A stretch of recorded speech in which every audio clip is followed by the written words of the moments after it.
Viewers drama serial حد کی آنے والی ایپیسوڈز بہت ہی انٹرسٹنگ ہوتی ہوئی نظر آ رہی ہیں۔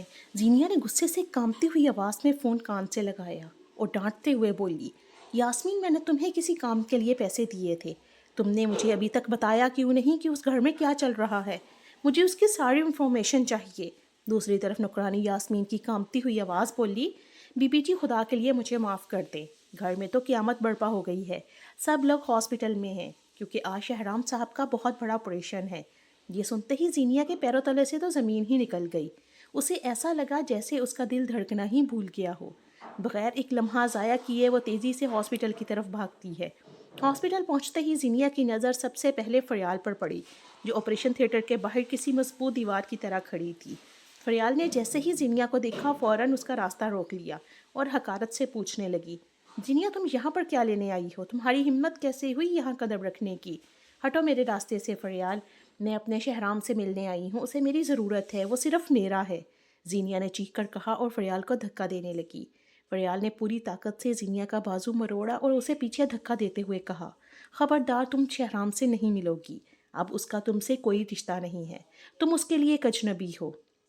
زینیا پاگلوں کی طرح ہنستی ہے اور بولتی ہے، تم ہوتی کون ہو مجھے روکنے والی؟ شہرام مجھ سے محبت کرتا ہے، تمہاری شکل بھی دیکھنا نہیں چاہتا۔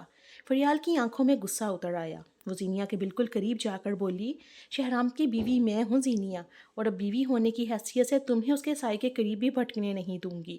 سن لو زینیا، تمہاری مکارانہ چالیں، میرے اکاؤنٹ میں ڈالے گئے پیسے، سب کے ثبوت آج بھی میرے پاس موجود ہے۔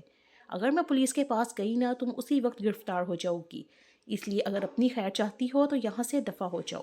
ابھی زینیا فریال سے الجھ ہی رہی تھی کہ نشاط بیگم بھی وہاں پر پہنچ گئیں۔ ان کے چہرے پر موجود نفرت زینیا کو اندر تک جلا گئی۔ زینیا تمہیں ذرا بھی شرم نہیں آتی؟ کس منہ سے یہاں آئی ہو؟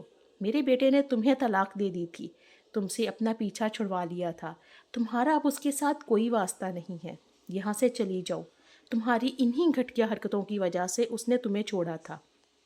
تم ایسی عورت ہو جس نے اپنا بسا بسایا گھر اپنے ہاتھوں سے برباد کیا۔ نشاط بیگم نے انگلی سے باہر کا راستہ دکھاتے ہوئے کہا، نکل جاؤ یہاں سے، ورنہ میں پولیس کو بلا کر تمہیں ہتھکڑیاں لگوا دوں گی۔ اب شہرام کی زندگی میں تمہاری کوئی جگہ نہیں ہے۔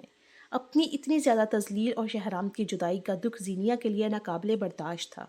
اس کی آنکھوں سے آنسو بہنے لگے اور وہ روتی ہوئی ہاسپٹل سے باہر بھاگ گئی۔ وہ گاڑی میں بیٹھی اور اندھا دھند گاڑی چلانے لگی۔ اسے یہ بھی ہوش نہیں رہا تھا کہ وہ کس طرف جا رہی ہے۔ اس کے دماغ میں بس شہرام کے ساتھ گزارے ہوئے لمحے گھوم رہے تھے۔ شہرام کی جدائی کا زہر اس کے پورے وجود میں پھیل چکا تھا۔ اسے لگ رہا تھا کہ اب اس کے جینے کا کوئی فائدہ نہیں۔ شہرام مجھ سے دور ہو گیا، شہرام کسی اور کا ہو گیا، اب میں اس کے بغیر کیسے جی سکتی ہوں؟ اس نے گاڑی ایک اونچے پل کے پاس روکی اور لڑکھڑاتے ہوئے قدموں کے ساتھ ریلنگ کی طرف بڑھنے لگی۔ نیچے بہتا ہوا سیاہ پانی جیسے اسے اپنی طرف بلا رہا تھا۔ اسے لگ رہا تھا کہ اب اپنی زندگی ختم کر دینا ہی بہتر ہے۔ دوسری طرف سیرت بیگم اپنے گھر میں بے چینی سے دانش کا انتظار کر رہی ہیں۔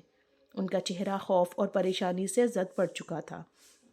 جیسے ہی دانش کمرے میں داخل ہوا، سیرت بیگم روتے ہوئے اس کی طرف لپکی، دانش بیٹا میں زینیا کی وجہ سے بہت ڈری ہوئی ہوں، وہ اب نارمل نہیں رہی، کبھی مرنے مارنے کی باتیں کرتی ہے، کبھی اکیلے میں ہنستی ہے، کبھی روتی ہے، شہرام کے بغیر وہ جی نہیں پا رہی، مجھے ڈر ہے کہیں وہ کوئی غلط قدم نہ اٹھا لے۔ دانش نے بڑی ہمدردی سے ان کا ہاتھ پکڑا اور کہا، اتنی آنٹی اب پریشان نہ ہو، زینیا اس وقت کہاں ہے؟ سیرت بیگم نے کانپتی ہوئی آواز میں کہا، وہ بہت غصے میں تھی اور گاڑی لے کر نہ جانے کہاں چلی گئی، مجھے ڈر ہے کہیں وہ خود کو نقصان نہ پہنچا لے۔ دانش نے فوراً اپنا لیپ ٹاپ نکالا اور مکارانہ مسکراہٹ کے ساتھ بولا، آنٹی آپ فکر نہ کریں، میں ابھی اس کے فون کی لوکیشن ٹریس کرتا ہوں۔ جیسے ہی دانش نے لوکیشن ٹریس کی، اسے پتہ چلا کہ زینیا کا فون شہر کے پاس بڑے پل کے پاس موجود ہے۔ وہ فوراً گاڑی نکال کر وہاں کی طرف دوڑ پڑا اور دل ہی دل میں سوچنے لگا، زینیا تم اتنی جلدی نہیں مر سکتی، ابھی تو مجھے تمہارے نام کی ساری جائیداد اپنے نام پر کروانی ہے۔